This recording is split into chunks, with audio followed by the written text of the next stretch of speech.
In this video, we're going to look at how we can use sigma notation or summation notation to represent adding up a bunch of numbers. Essentially, what we're going to be doing is we're going to be taking this expression here, plugging a whole bunch of different things into it, and then adding those things together. So, what do we have here? What we have, there's a few different things here. This letter N here is called the index. And this number usually appears in our expression here, and it's basically what we're going to be plugging things into. This number here, that's the start value. And this number up here is the end value. So what we're going to do is we're going to basically take this expression and plug in the first value, that start value. And then we're going to go to the next number. So first we plugged in 3. Now I'm going to plug in 4. We always go up by 1. So that's nice. So we plug in 4. Then we go up one more number. We plug in 5. So we'll have 5 minus 2. And then we'll plug in the next number, that's 6. And then we plug in the next number, that's 7.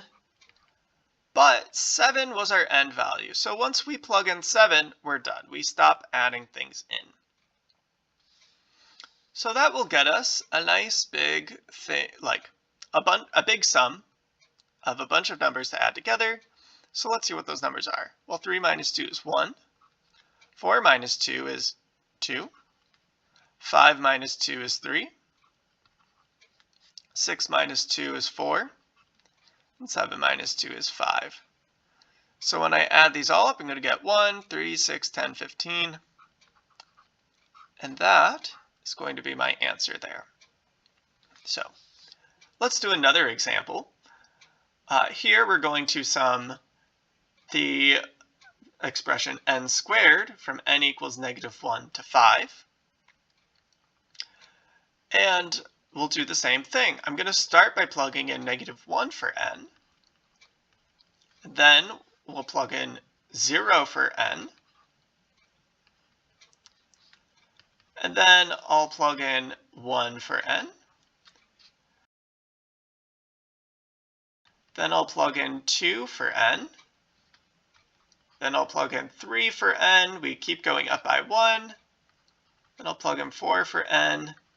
Then I'll plug in 5 for n. But if we look, 5 was my stop value, so I need to stop there.